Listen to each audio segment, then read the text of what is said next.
Well, since stuff is heating up with the Liam Gray situation, I'm going to give you guys a little bit of a story. I only elaborated a little bit on Twitter, but you know what? It's true. I used to be a spiteful, envious little person huddling in the corner when it came to like creative endeavors. I was raised to be like, oh, you have to work at practicality. You have to put all your energy towards something that's practical, a job that will get you a proper income. Yeah, the whole idea of a conservative more mindset of, well, writing's a dream, but it's not a dream that will get you hardcore money.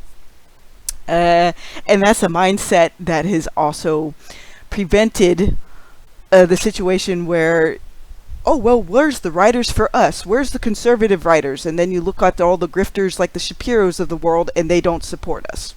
It's like really? Okay then. But in my case, I was a spiteful, envious little person like Liam Gray. And it's not a fun existence. Because I would go every day and look at stuff and be like, oh, I want to write this or I want to write that. But for over a decade, I didn't go in all in and start writing.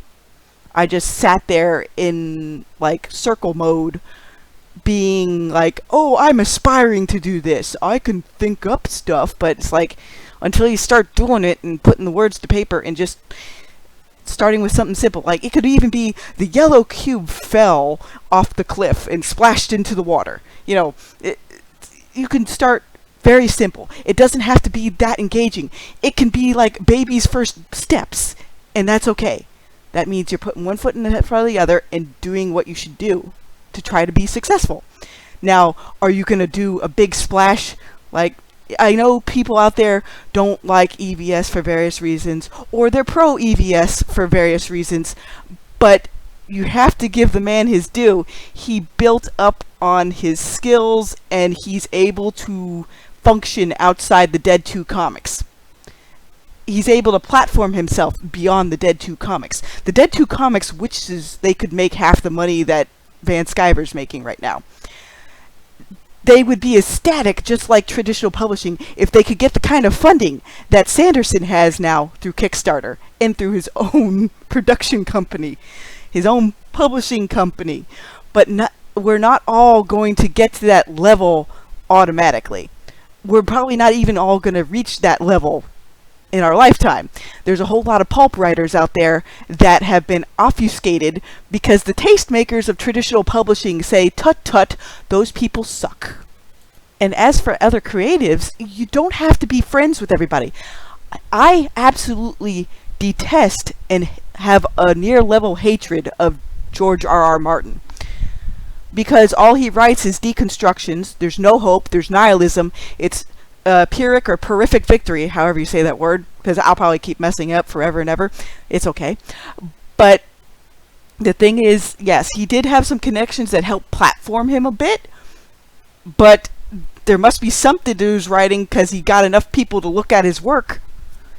I don't have to agree with how he goes about his work, but he got somewhere. Now, are we all going to get to that level, or even to where we can have like a fuck you HBO money and never finish your books at all? No, it's not going to happen to everybody. A majority of us probably wish it could happen to where we could just have endless bounds of money and then just do what we want to do.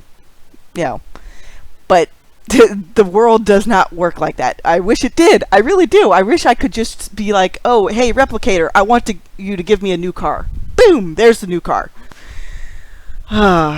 But you can't just focus on people who are behind or ahead of you. And I'll even take myself into consideration. Yes, I do needle the Liams of the world, but because I recognize so much of my own failures in them.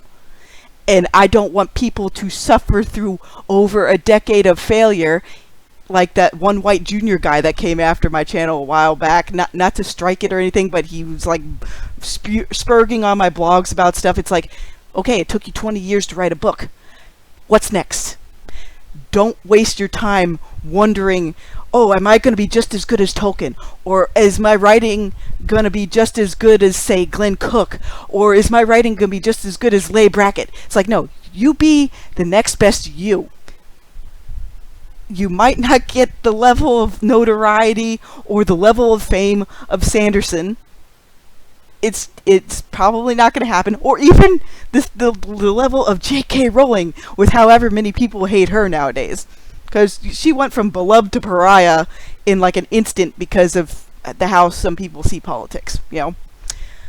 The whole point of all this is to put one foot in front of the other and be like, you know what, I don't care if people say, oh, this book isn't as viable on the market as it should be.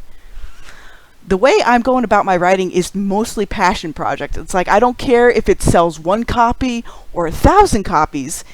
It's something I want to see.